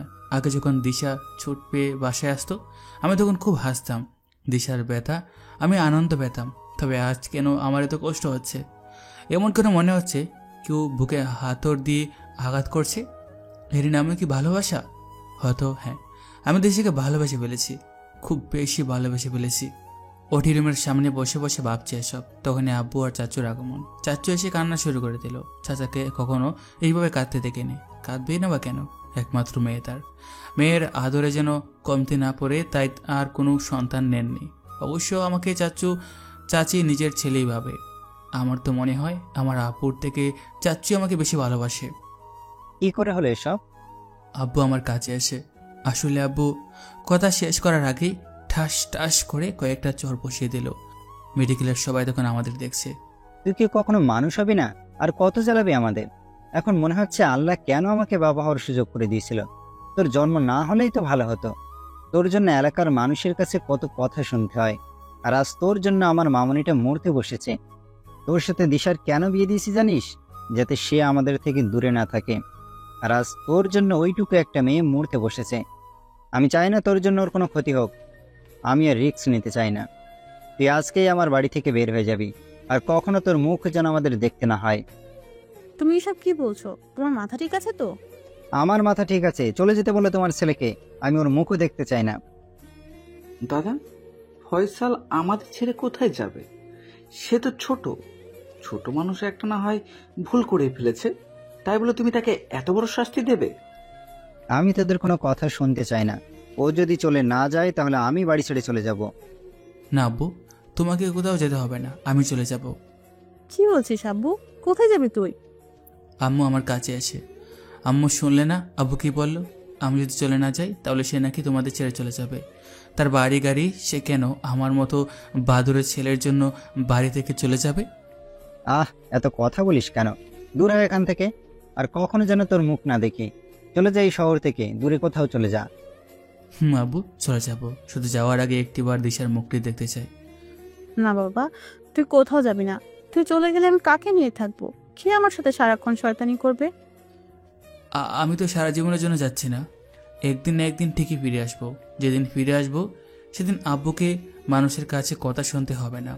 আব্বু গর্ব করে বলবে, আল্লাহ যেন আমার মতো সন্তান প্রত্যেক বাবা মাকে দেয়। তোকে দিশার মুখ দেখতে হবে না, তুই এখনই আমার চোখের সামনে থেকে সর। আব্বু প্লিজ একবার দিশার মুখটা দেখতে দাও, তারপর আমি চলে যাব। তুই থাক, আমি সবকিছু ছেড়ে চলে যাচ্ছি। আব্বু তোমায় কোথাও যেতে হবে না, আমি চলে যাচ্ছি। আব্বু যাস না। আম্মু আমাকে জড়িয়ে ধরে। আমি আম্মুকে ছাড়িয়ে নিয়ে কপালে একটা চুমু খেয়ে চলে এলাম বাড়িতে। চোখ দুটো কিছুতেই বাঁধ মানছে না, বুকটা ফেটে যাচ্ছে। কোথায় যাব, কি করব? আব্বু কেন আমায় এত বড় শাস্তি দিল? কি করে থাকবো তাদের ছাড়া? এসব ভাবছি আর কাঁদছি। রুমে এসে আমার জামা প্যান্ট সব একটা ব্যাগে পুরে নিলাম। সবার কয়েকটা প্রিন্ট করার ছবিও নিলাম, যদিও সবার ছবি আমার ফোনে আছে। পড়ার টেবিলে বসে একটা পাতায় লেখা শুরু করলাম, ভালোবাসি তোকে। সবাইকে ছেড়ে চলে যাচ্ছি, কোথায় যাব নিজেও জানি না। তোর অনেক ভালো হবে, আমি আর তোকে বিরক্ত করব না, তোর সাথে ঝগড়া করব না। তবে যাওয়ার আগে তোকে কিছু কথা বলে যেতে চাই। জানি আমি তোকে সারাক্ষণ বিরক্ত করি, জ্বালিয়ে পুড়িয়ে মারি, কিন্তু বিশ্বাস কর এসবের মাঝে আমি অদ্ভুত এক ভালো লাগা খুঁজে পাই। তোকে রাগাতে আমার খুব মজা লাগে, জানিস? রাগলে তোর লম্বা নাক, ফুলওয়ালা নাক ঘেমে যায়। তখন তোকে দেখতে অনেক কিউট লাগে। ইচ্ছে করে আমার বোতা নাক দিয়ে তোর নাকের গামগুলো মুছে দেই। প্রতি রাতে তোকে জড়িয়ে না ধরলে ঠিকমতো ঘুমাতে পারে না। তোকে জড়িয়ে ধরলে আমার কেমন জানি অনুভূতি হয়। ঠিক দোলনা খাওয়ার সময় দোলনা যখন খুব উঁচুতে উঠে আবার নিচে নামে, তখন বুকের মধ্যে যেমন হয় ওই রকম। কেন আমার এসব ভালো লাগে বুঝতে পারতাম না, তবে আমার ধারণা আমি তোর প্রেমে পড়ে গেছি। আমার বাচ্চা বউটার প্রেমে পড়ে গেছি। আমি সঠিক জানি না প্রেম ভালোবাসা কি, তবে আজ যখন তুই সিঁড়ি থেকে পড়ে গিয়ে জ্ঞান হারিয়ে ফেলিস, তোর লাল রক্ত যখন আমার সারা গায়ে, তখন আমার সব কিছু অন্ধকার লাগছিল, মাথায় প্রচুর চাপ অনুভব হচ্ছিল। তখন বুঝতে পারি তুই আমার কতটা জুড়ে আছিস। তুই ছাড়া আমার এক মুহূর্ত চলবে না। আমি ক্লিয়ার হয়ে গেলাম, আমি তোকে ভালোবেসে ফেলেছি। যাকে ওসব কথা বাদ দে, আমি তো চলে যাচ্ছি। যাওয়ার আগে তোর কাছে ছোট্ট একটা রিকোয়েস্ট, প্লিজ তুই আমার জন্য একটু অপেক্ষা করিস, তোর মনে আমার জন্য একটু জায়গা রাখিস। আমি যখন ফিরে আসবো তখন তুই আমার সাথে বাকিটা জীবন কাটাস। হ্যাঁ, আমি কিন্তু তোর জায়গায় কাউকে দিব না। তোর জন্য আমার মনের দরজা আজীবন খোলা থাকবে। ভালো থাকিস, নিজের খেয়াল রাখিস, সাথে আমাদের পরিবারের সবার। আর পারলে আমার জন্য অপেক্ষা করিস। ইতি তোর শয়তানটা। চিঠি লিখে আমার টেবিলে একটা স্কেল চাপা দিয়ে রেখে দিলাম। চোখ দিয়ে এখন আরো বেশি পানি পড়ছে। সবাইকে ছেড়ে চলে যাব ভাবতেই কলিজা ছিঁড়ে যাচ্ছে। রুমের চারপাশে ভালো করে চোখ বলিয়ে নিলাম। চোখের পানি ডান হাত দিয়ে মুছে বেরিয়ে পড়লাম বেনামি ঠিকানায়, ঘড়ির কাঁটা 3:45 চুই। মেইন রোডেও বেশি গাড়ি চলছে না, মাঝে মাঝে একটা দুইটা ট্রাক বাস যাচ্ছে। আগে কখনো এত রাতে বাইরে থাকিনি। আমার অন্ধকারে খুব ভয় করে, যদিও রাস্তায় ল্যাম্পপোস্টের আলো, তবুও খুব ভয় করছে। ফাঁকা রাস্তা, একা একা হাঁটছি। 5-7 মিনিট পর পর ভোগো করে ট্রাক নতবা বাস পাশ দিয়ে চলে যাচ্ছে। 1 ঘন্টা হাঁটার পর রেলওয়ে স্টেশনে চলে আসি। আমি ঢাকা যাব, সেখানে গিয়ে কি করবো জানি না। এর আগেও কয়েকবার পিকনিকে ঢাকা গিয়েছি। চিরপরিচিত শহরস্থ ছেড়ে যাব ভাবতে গায়ে কাটা দিচ্ছে। আমি কাউন্টারে গিয়ে একটা টিকিট কাটলাম। ট্রেন 5টায় ঢাকার উদ্দেশ্যে রওনা দেবে। আমি আমার টিকিট নিয়ে ট্রেনে উঠে পড়লাম। আমার সিট খুঁজে বের করে সেখানে বসে পড়ি। এখনও সবকিছু স্বপ্নের মতো মনে হচ্ছে। এটা যদি স্বপ্ন হতো, জীবনে সব থেকে বেশি খুশি হতাম। বাবা, তুমি কেন আমাকে এত বড় শাস্তি দিলে জানি না, তবে আজ প্রতীক্ষা করছি। যতদিন না নিজেকে সবার সামনে তুলে ধরতে পারবো, ততদিন তোমাকে আমার মুখ দেখাবো না। জানি আমার খুব কষ্ট হবে, বাট আমায় পারতে হবে। ফু করে ট্রেনের হুইসেল বেজে উঠল, সাথে সাথে আমার বুক ধাক হয়ে উঠল। ট্রেন আস্তে আস্তে চলা শুরু করলো। ইচ্ছা করছে এখনই জানালা ভেঙে লাফ দিয়ে ট্রেন থেকে নেমে পড়ি। Excuse me. একটা মেয়ে আমার সামনে এসে বলল, জি আমাকে বলছেন? বলছি কি আপনার সিটে কি আমাকে বসতে দিবেন? ফাজলামো করেন আমার সাথে? আমার সিটে আপনি বসলে আমি কি আপনার খুলে বসে ঢাকা যাব? আজব তো, আমি কি সেটা বলেছি? আমি বলেছি আমি আপনার সিটে বসবো আর আপনি আমার সিটে। সরি, পারবো না। আমি জানালার পাশে না বসে জার্নি করি না। ইডিয়েট। মেয়েটি আমায় ইডিয়েট বলে পাশের সিটে বসে পড়লো। আমিও আর কিছু বললাম না। মনটা ভালো নয়, তাই আমাকে ইডিয়েট বলে রেহাই পেয়ে গেল। আমি আর তার দিকে লক্ষ্য না করে জানালার দিকে বাইরের দৃশ্য দেখতে লাগলাম। ট্রেনের গতি আস্তে আস্তে বেড়ে গেল। আমি না চাইতেও চোখ দিয়ে পানি গড়িয়ে গড়িয়ে নিচে পড়ছে। জীবনে কখনো এমনভাবে কেঁদেছি কিনা জানি না। ট্রেন চলছে তার আপন গতিতে। আগে যখন ট্রেনে কোথাও ঘুরতে যেতাম, তখন শুধু রেললাইনের ধারে সারি সারি গাছগুলোর দিকে তাকাতাম। মনে হতো ট্রেন স্থির আছে, গাছগুলি পিছনে চলে যাচ্ছে। খুব মজা পেতাম দেখে। আজও সেইভাবে সারি সারি গাছের দিকে তাকাচ্ছে, কিন্তু চোখ শুধুই বেদনার জল। আর মনে হচ্ছে সবকিছু স্থির আছে, শুধু আমি চলে যাচ্ছি বহুদূর। অনেক কান্না করার ফলে নাকে পানি চলে এসেছে। আমার কাছে কোনো টিস্যুও নেই। ভাবলাম পাশের মেয়েদের কাছে চাইব। মেয়েদের কাছে তো সবসময় টিস্যু থাকে। এই যে শুনছেন, নাকের পানি এক টান দিয়ে ভিতরে নিয়ে। কি হয়েছে, ডাকছেন কেন? ওই সুন্দর মেয়ে পাশে বসেছে বলে চুপ থাকতে পারলেন না? এখন হাই হ্যালো, একটু পর নাম্বার, তারপর ফেসবুক আইডি, শেষে প্রপোজ, তাই তো? মেয়ে মনে হয় তখনকার রাগ ঝাড়ল। আপনি ভুল ভাবছেন। আসলে আমার নাকের মধ্যে আবার একটা নাক টান দিয়ে ভিতরে নিয়ে নিলাম। তা একটু টিস্যু দাঁড় হবে? কোন একদিন শুট করে দেব। এই ফাজিল পোলা, টিস্যু কেউ ধার নাই? বাপের জন্মেও তো শুনিনি টিস্যুও ধার নাই। আপনার আব্বাদের কালে মনে হয় টিস্যু ছিল না, তাই শুনেননি। প্লিজ থাকলে একটু দেন না। আছে বাট দিব না। এমনকি এদের বাঙালি মেয়ে বলে? সামান্য টিস্যু দাঁড় চাইলাম, তাও দিল না। আমি এর কোনো উপায় না পেয়ে ব্যাগ থেকে একটা টি শার্ট বের করে নাকের ভিতর যত যা ছিল মুছে নিলাম। এখন একটু হালকা লাগছে, নিঃশ্বাসও আরামসে নেওয়া যাচ্ছে। ইউ, আপনি কত নোংরা! মেয়েটা মুখটা বাঁকা করে বলল। আমি রাগে মেয়েটাকে কোনো জবাব দিলাম না। একটা টিস্যু চাইলাম, তাও দিল না। টি শার্ট জানালা দিয়ে বাইরে ফেলে দিলাম। সারা রাত ঘুমাইনি। চোখটা আস্তে আস্তে লেগে আসছে। আমার বরাবরই বদ অভ্যাস, বুটের দিকে ঘুমিয়ে তলে পড়ি। কেউ যদি তখন আমাকে ছেড়ে বুড়িগঙ্গা নদীতে ফেলে দেয়, তাও সেই সময় ঘুম ভাঙবে না। মাথা সহ শরীর সম্পন্ন সিটের পেছনে এলে দিলাম। চোখ আস্তে করে বন্ধ করে ঘুমের দেশে পাড়ি দিব এমন সময় গাড়ি কারো মাথা অনুভব করি। চোখ খুলে বাম দিকে তাকালাম। মেজাজটা গেল গরম হয়ে। সে কিপটা মেয়েটা আমার গাড়ির মাথা দিয়ে আরামে ঘুমাচ্ছে। আমি তার মাথাটা হাত দিয়ে ঠেলে সরিয়ে দিলাম। আবার চোখ বন্ধ করে ঘুমাতে যাব, তখন তার মাথা আমার গাড়ি এসে পড়ল। আবার অনেকটা বিরক্ত নিয়ে সে আগের মতো তার মাথা সরিয়ে দিলাম। কিছুক্ষণ পর আবার আমার গাড়ি মাথা রাখলো। এবার শুধু মাথা না, তার পুরো শরীরের ওজন আমার শরীরে রাখলো। এমনিতেই মনটা খারাপ, তার উপর তখন টিস্যু দিল না। আমি আর তাকে না সরিয়ে বিদ্যুৎ গতিতে সিট থেকে উঠে যাই, আর সে গিয়ে আমার সিটে মুখ থুবড়ে পড়ে। তার ওইভাবে পড়া দেখে আমি আর হাসি ধরে রাখতে পারলাম না। খিলখিল করে হেসে ফেললাম। মেয়েটা নিজেকে ঠিক করে আমার দিকে রাগে চাউনিতে তাকায়। আমার সেই দিকে কোনো খেয়াল নেই, সমানে হেসেই যাচ্ছি। সে তার নিজের সিটে বসে পড়লো। আমি আবার আমার সিটে বসে গেলাম। এতক্ষণে মনে একটু শান্তি এলো। এবার আরামে ঘুমানো যাবে। ঘুম পরীরা আমার চোখে নিদ্রার জাল বুনতে থাকে। আমি তাদের কোনো বাধা দিলাম না। কতক্ষণ ঘুমালাম বলতে পারবো না। ঘুম ভাঙলো ওই বাদাম বাদাম আছে বাদাম ডাকে। চোখ খুলে দেখি ট্রেন একটা স্টেশনে থেমেছে। পাশে বসে কিপটে মেয়েটাও নেই। ফোনের পাওয়ার বাটন চাপ দিয়ে দেখি দুপুর 1:34। বড় একটা হাইম তোলে। ব্যাগ কারে করে ট্রেন থেকে নেমে পড়লাম। খুব ক্ষুধা পেয়েছে, কিছু খেতে হবে। প্ল্যাটফর্মের মানুষজন আমার দিকে ভ্যাবলার মতো তাকিয়ে আছে। মনে মনে ভাবছি, এখানকার মানুষ কি বুঝে ফেললো আমাকে বাড়ি থেকে বের করে দিয়েছে? না, সেটার তো কোনো চান্সই নেই। আমি আমার পা থেকে গলা অবধি ভালো করে চেক করলাম, সব তো ঠিকই আছে। তাহলে সবাই আমার দিকে তাকিয়ে হাসছে কেন? আমি গুটি গুটি পায়ে হেঁটে দোকান থেকে কিছু খাবার কিনলাম। খাবার নিয়ে একটা জায়গায় বসে পড়লাম। পাশে দেখছি একটা ছোট্ট বাচ্চা খুব জোরে জোরে কাঁদছে। কাঁদে না মামনি, কাঁদে না। ছোট্ট মেয়েটার মা তাকে চুপ করানোর চেষ্টা করছে।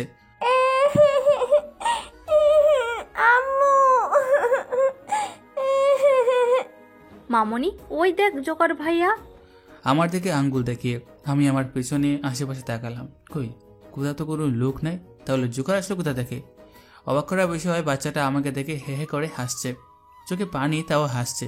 হেঁকে তো বাচ্চা বলে, কখন কি করে নিজেও জানে না।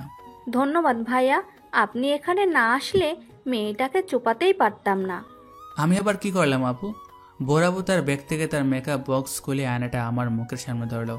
আয়নাতে আমার মুখ দেখে যেন আমি 7 আসমান থেকে পড়লাম।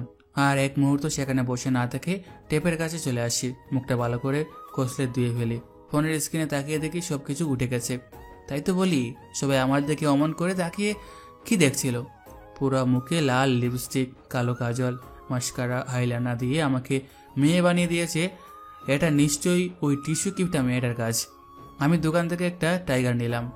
বজ্জাত মেয়ে, আমাকে সবার সামনে বেজ্জতি করা। দেখো এবার আমি কি করি। প্রায় সব মেয়েরা এই টাইগার ড্রিঙ্কসের গন্ধ সহ্য করতে পারে না। আমি ওই মেয়েটাকে এটা দিয়ে শাস্তি করতে পারবো। ট্রেনে এসে আমার সিটে বসে পড়লাম। হারামি মাইয়া কানে হেডফোন লাগিয়ে গান শুনছে, আবার আমার দিকে তাকিয়ে মুসকি মুসকি হাসছে। দাঁড়াও, তোমার হাসি বের করছি, একটু পর বসবা, আমার সাথে পাঙ্গা নিলে কি হয়। ট্রেন ছেড়ে দিল। আবারও মনে পড়ে গেল আমাকে বাড়ি থেকে বের করে দেওয়া হয়েছে। চোখ ঝাপসা হয়ে আসছে। ফোনটা বের করে দিশার ছবিগুলো মনোযোগ দিয়ে দেখছি। সব সেলফিতেই বাদরের মতো মুখ করে পোজ নিয়েছে, কিন্তু তাদের কি বউটাকে দেখতে অনেক কিউট লাগছে। দিশার নাকফুলটা দারুণ লাগছে। বিয়ের আগে কখনো নাকফুল পরতো না। বিয়ের পর আম্মু চাচি জোর করে তাকে নাকফুল পরিয়েছে। গলায় একটা ছোট্ট তিলও আছে দেখছি। কই, আগে কখনো দেখিনি তো। দেখবো কি করে? আগে কখনো এত আবেগ দিয়ে দিশাকে কুটিয়ে কাটিয়ে দেখিনি। চোখের খুনে কখন পানি জমাছে বুঝতেই পারিনি। খুব রাগ হচ্ছে আব্বুর উপর। আমি নিজের ইচ্ছায় দিশাকে ফেলেছি নাকি? মজা করতে গিয়েই তো। সেদিনের মতো বেদ দিয়ে মারলেই তো হতো। কি দরকার ছিল বাড়ি থেকে বের করার? বাড়ির গরম দেখালে তো একদিন দেখবো। তোমার মতো হাজারো বাড়ি থাকবে আমার। আমি ফোন করে আগের সিম খুলে জানলা দিয়ে ফেলে দিলাম। নতুন একটা আছে, ওই নাম্বার আমি ছাড়া কেউ জানে না, কিন্তু সবার নাম্বারই সেভ করা আছে। পাশে তাকিয়ে দেখি কিপটা মেয়েটা আমার দিকে চোখ বড় বড় করে তাকিয়ে আছে। কি হয়েছে? ভাবছি পাবনা থেকে পালিয়ে এসেছেন নাকি। আজব তো, কি সব যাতা বলছেন? যখন থেকে দেখছি হঠাৎ হঠাৎ করেই কান্না শুরু করে দিচ্ছেন। এত বড় ছেলে সবার সামনে কাঁদতে শরম লাগে না? ও আপনি বুঝবেন না, আগে বড় হন তারপর বুঝবেন। হ্যালো মিস্টার কাদুনে, আমি যথেষ্ট বড়, ওকে? উফ, জানতো ভাল লাগে না। মেয়েটাকে এমন কিছু একটা বলবো আশা করিনি। করবেই বা কি করে? এত সুন্দর একটা আমি, তার সাথে কোনো লাইন মারার চেষ্টা করছি না। সে আমাকে বার্তা দেবে নাকি? আমি তাকে বার্তা দিচ্ছি না। ভেবেছিলাম তাকে একটা চরম শিক্ষা দেব, কিন্তু না, আমাকে বাদর স্বভাব বাদ দিতে হবে। সবসময় সিরিয়াস মাইন্ডে থাকতে হবে। আমার ফাজলামের জন্য আজ আমাকে বাড়ি ছাড়তে হয়েছে। পাশে বসা মেয়েটার সাথে আর কোনো কথা বলিনি। ট্রেন কমলাপুর স্টেশনে এসে থেমে গেল। সবাই যার যার মতো ট্রেন থেকে নামছে। এখন আমার খুব নার্ভাস ফিল হচ্ছে। ব্যাগ গাড়ি নিয়ে মেয়েটাকে পাশ কাটিয়ে নিয়ে পড়লাম ট্রেন থেকে। কোথায় যাব এখন? কার কাছে যাব? কি করব? ভালোভাবে তো কিছুই চিনি না। তারপর অচেনা শহর। রাত 9টা। আমি প্ল্যাটফর্ম থেকে বেরিয়ে রাস্তা দিয়ে হাঁটছি। এখন তো কোথাও যাওয়া যাবে না। আগে আমাকে থাকার জন্য হোটেল খুঁজতে হবে। তার আগে কিছু খাওয়া দরকার। ওই তো একটা রেস্টুরেন্ট, নাম খায় খায় চাইনিজ রেস্টুরেন্ট। বাহ, নাম তো মজাদার। যাই ওখানেই। আমি চলে এলাম খায় খায় রেস্টুরেন্টে। পেট পুড়ে খেয়ে বেরিয়ে পড়লাম। রাস্তা দিয়ে আনমনি হাঁটছি। বারবার বাড়ির কথা মনে পড়ছে। পরিবার ছাড়া মানুষ কতটা ছন্ন ছাড়া সেটা আজ হাড়ে হাড়ে টের পাচ্ছি। একটা সময় খেয়াল করলাম আমি কিছুটা ফাঁকা নির্জন রাস্তায় চলে এসেছি। এখানে কোনো মানুষকে দেখতে পাচ্ছি না। সামনে কিসের একটা আলো দেখতে পাচ্ছি। ভাবলাম ওইখানে হয়তো লুকালয় হবে, তাই হাঁটা শুরু করলাম। কিছু দূর যেতেই আমি থমকে দাঁড়ালাম।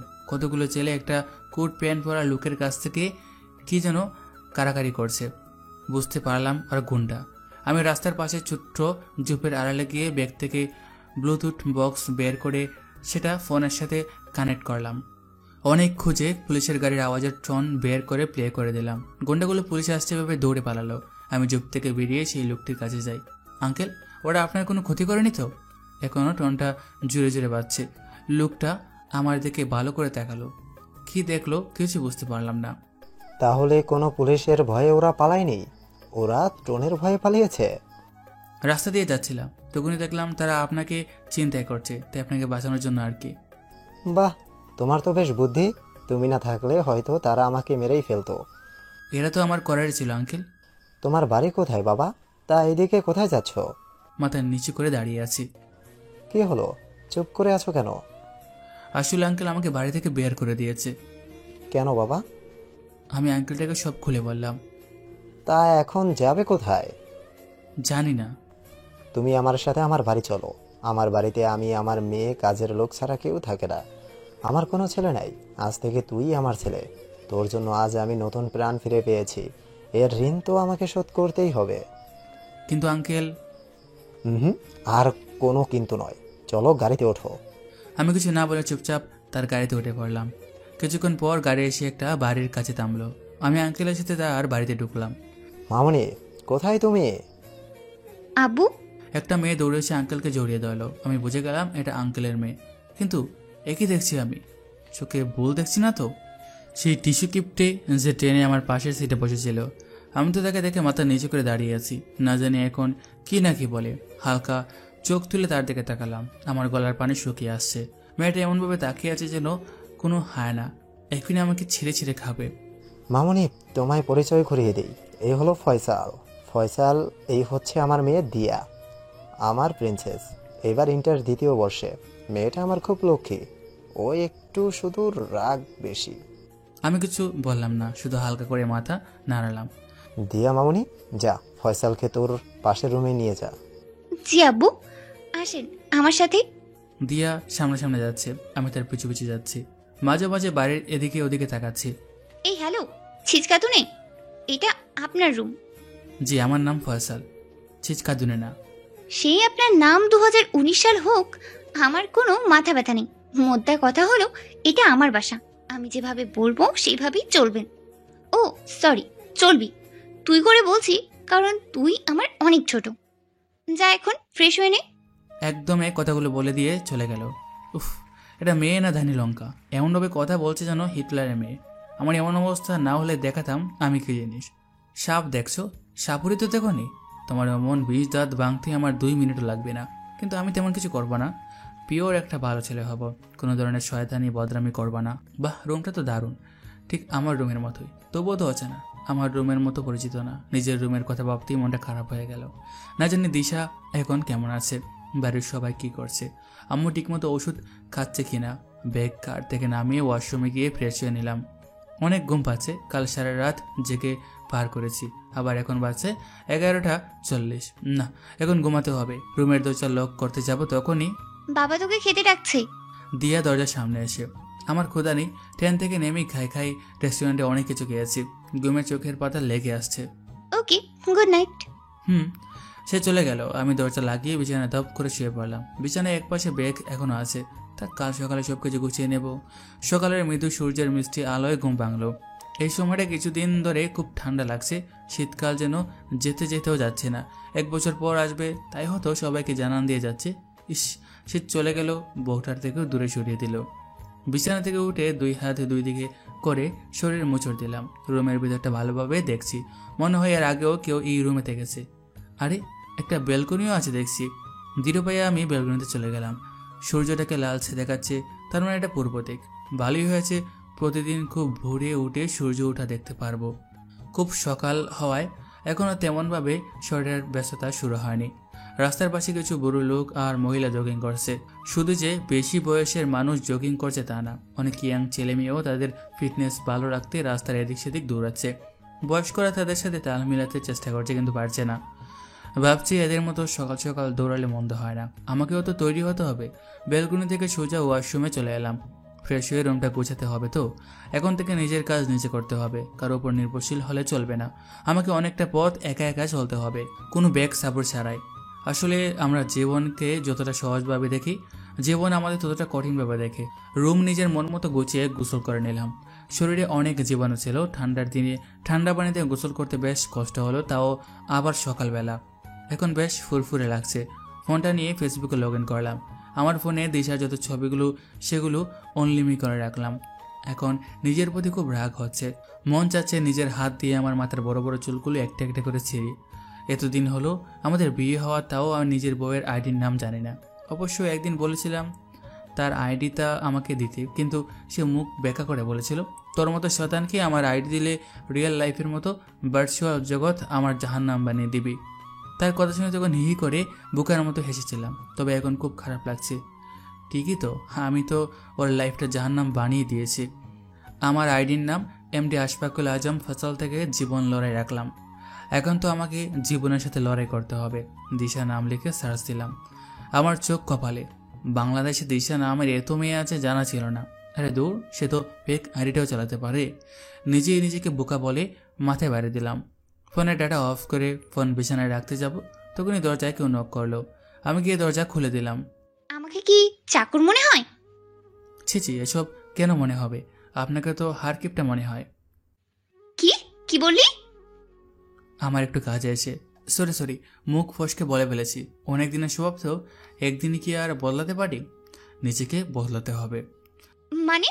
ও কিছু না, নিজের মুখে লাগাম দিতে হবে। আমাকে ভালো ভদ্র ছেলে হতে হবে। এখানে দাঁড়িয়ে না থেকে খেতে আয়। আর হ্যাঁ, এরপর যেন তোকে খাওয়ার জন্য আমাকে ডাকতে না আসতে হয়। চলুন, শান্তভাবে বললাম। ডাইনিংয়ে এসে বসে খাচ্ছি। আমি তো হয়ে দিয়ার খাওয়া দেখছি। আমি এখনো 2টা লুচি শেষ করতে পারলাম না, আর সে 4টা অলরেডি খেয়ে ফেলেছে।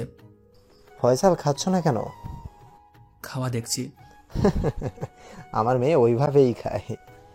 তা ঠিক আছে, কিন্তু এভাবে খেলে তো 2 দিনে মোটা হওয়া যাওয়ার কথা। আর ওকে দেখে তো মনে হচ্ছে ফু দিলে শূন্যে উড়ে যাবে। দিয়ে আমার দিকে আগুন চোখে তাকালো। মনে হচ্ছে আমি কোনো গুড় অন্যায় করে ফেলছি। আমি কি কিছু ভুল বললাম? যা ঠিক তাই তো বললাম। যদি সেভাবে খায় তাহলে তো এত চিকন হওয়ার কথা না। বাবা, ওরে আমার খাওয়ার দিকে নজর দিতে বারণ করো, তা না হলে কাঁটা চামচ দিয়ে চোখ উঠিয়ে নেব। আবারও খাওয়া শুরু করলো। আচ্ছা মামুনি, তুমি খাও, কেউ তোমাকে কিছু বলবে না। এখানে আসার প্রায় 5 মাস হয়ে গেল। বেশ ভালো চলছে আমার দিনকাল। প্রথম এখানে থাকতে খারাপ লাগলো, এখন আর তেমনটা খারাপ লাগে না। আঙ্কেল এখানকার একটা ভালো স্কুলে আমায় ভর্তি করে দিয়েছে। আমার ফোকাস শুধু এখন পড়ালেখায়। সব সময় বই নিয়েই পড়ে থাকি। স্কুলে এখন আমি ভালো ছাত্রদের কাতারে। আর দিয়ার সাথে এখন আমার অনেক ভালো সম্পর্ক। আমি তাকে আপু বলে রাখি। তবে হ্যাঁ, এখনো মাঝে মাঝে তার আমার মিষ্টি চোখে হয়। বাড়ির কথা প্রতি রাতেই মনে পড়ে। খুব ইচ্ছে করে আম্মু আব্বু চাচা চাচিকে দেখতে, আর দিশাকে জড়িয়ে ধরে ঘুমিয়ে যেতে খুব মনটা চায়। দীর্ঘ 5 বছর পর আজ দেশের মাটিতে পা রাখলাম। নিজের জন্মভূমিতে পা রাখতেই চোখে অল্প নোনা জল জমলো। হঠাৎ একটা মেয়ে দৌড়ে এসে আমাকে জড়িয়ে ধরলো। কি রে, এতদিনে আমাদের কথা মনে হলো? আরে আমার মিষ্টি আপু যে, এ কি, তুমি এত মোটা হলো কি করে? আমি কি তোর মতো নিজের ফিটনেস বজায় রাখি নাকি? এখন ফিটনেস বজায় রাখবে কেন? যার জন্য সবসময় নিজেকে গুছিয়ে রাখতি তাকে তো পেয়েই গেছো। খারাপ বলিসনি। তুমি একা কেন? দুলাভাই আঙ্কেলের কোথায়? আজ নাকি কোম্পানির কি জরুরি কাজ আছে, তাই রাজশাহী গেছে। রাজশাহীর নাম শুনি বুকের বাঁ পাশটা কেঁপে উঠল। কত বছর দেখিনি তাদের। নিজের কষ্টগুলো লুকিয়ে রেখে ছুটে চলেছি তারুণ্যের পেছে। তবে আর না, এখন আমি পূর্ণ। এখন শুধু না পাওয়া জিনিসগুলো নিজের কাছে ফিরিয়ে আনতে হবে। কি রে ভাই, কি ভাবছিস? কিছু না। কি ভেবেছিস? আমি কিছু বুঝি না? তুই কি আমাকে বোকা ভেবেছিস? এখন সব বাদ দাও, বাসায় চলো। কতদিন তোমার হাতের রান্না খাইনি। চল, আমি তো সেই কবে তোর জন্য তোর সব পছন্দের খাবার রান্না করে রেখেছি। তাহলে দেরি কেন, চলো। আমি আর আপু চলে এলাম বাসায়। আসার সময় গাড়িতে বসে ঢাকা শহরটাকে দেখছিলাম। সবকিছু পাল্টে গেছে, ঠিক যেমনটা আমি পাল্টে গেছি। ভাই কই তুই? খেতে আয়। এই তো আসছি আপু। তাড়াতাড়ি আয়। এই তো চলে এসেছি চেয়ারে বসে। কতদিন পর আপুর হাতের কাছে। আপু, তোমার রান্নার কোনো জবাব হয় না। থাক, আর পাম দিস না, নইলে ফিরে যাব। এই তোমাদের এক স্বভাব, ভালো কিছু বললেই হজম করতে পারো না। তা ভাই, তুই বিদেশে এত বড় সুযোগ পেলি, নিজেকে তুলে ধরার, সেটা না করে দেশে ফিরলি কেন? আমি এই দেশের সন্তান, যা করব এই দেশের জন্য করব। অন্য দেশের হয়ে কাজ করে নিজের দেশকে অসম্মান করতে চাই না। হুম, আমার তো মনে হয় অন্য কোনো কারণ আছে। অন্য কিছু না গো আপু। বুঝি বুঝি, সব বুঝি। ও হ্যাঁ, ভার্সিটিতেই জয়েন করেছিস কখন? আমার ভাই তো এখন ঢাবির প্রিন্সিপাল, সবচাইতে ইয়াং প্রিন্সিপাল। অফিসিয়ালভাবে পরশু জয়েন করব, আর কালকে একটু ঘুরতে যাব ভাবছি। দেখিস কারো প্রেমে পড়িস না যেন, তোকে দেখে কেউ বুঝতেই পারবে না তুই ঢাকা বিশ্ববিদ্যালয়ের প্রিন্সিপাল। আরে কিছু বলো না। তো কি বলবো, তোর যা গেট আপ, সব মেয়েরাই তো তোর প্রেমে হাবুডাবু খাবে। আরে দূর, চুপ করো তো। দাঁড়িয়ে আছে ঢাকা বিশ্ববিদ্যালয়ের সামনে, আমার ইচ্ছা এখানে পড়ালেখা করব, কিন্তু তা আর হলো কই। যাই ভিতরের আবহাওয়াটা পরখ করে দেখে নেই। আমার চুলগুলো বা দিকে স্মৃতি করা, ঢিলাঢালা একটা শার্ট, প্যান্টও বেশ ঢিলা, চোখে মোটা পুরনো যুগের চশমা, পায়ে একজোড়া লাল বাড়া চপ্পল। আয় চলে এদিকে আয়। গেট দিয়ে ভিতরে ঢুকতেই কিছু মেয়ে আমাকে ডাকলো। আগে আমাকে ডাকিয়ে আছেন কি? চশমাটা হাত দিয়ে একটু ঠিক করে। হ্যাঁ বাবু, তোমাকেই ডাকছি। তাদের মধ্যে থেকে একটা মেয়ে বলল, আসিয়া গেছে, কিছু কহিবার তাকিলেই কহিতে পারেন। তাদের কাছে গিয়ে বললাম, দোস্ত, এই খ্যাত আবার কোন গ্রহ থেকে এলো? তাদের মধ্যে একটা মেয়ে বলল, তোরা সবাই থামতো। একটা মেয়ে বলল, দেখতে অনেক মায়াবী, খুব চেনা চেনা লাগছে। এই যে চান্দু, তোমার নাম কি? মায়াবী মেয়ে বলল, কণ্ঠ কোকিলা কণ্ঠ। আগে চান রহমান পচা, নামটা বানিয়ে বললাম। আমার নাম শুনে তারা হু করে হেসে চলেছে। সবার মধ্যে আমার চোখ সেই কোকিলা কণ্ঠের মায়াবতীর উপর। কি, তোমার নাম পচা? আগে হ্যাঁ, আমি তার হাসিতে আটকে গেছি। দোস্ত, পচা রহমানকে কি করা যায় কিছু ভাবলি? মায়াবতীকে একটা মেয়ে বলল, দোস্ত, আমরা তো অনেক ছেলেকে জার্গিং করেছি, এমন হ্যাবলা ছেলে কখনো দেখিনি। আপনারা কি আমার সাথে র্যাগিং করিবেন? রে পচা। বুঝতে পারলাম এদের লিডার এই মায়াবতী। তুই এই ভার্সিটির যে কোনো মেয়েকে কিস করবি, বুঝলি? আগে ইহা তো গৌর অপরাধ হইবে। যেটা বললাম সেটা কর, না হয় তো 149 ডিগ্রি ডোজ দিব। কি হলো, মমি কি বললো, শুনতে পাস নাই?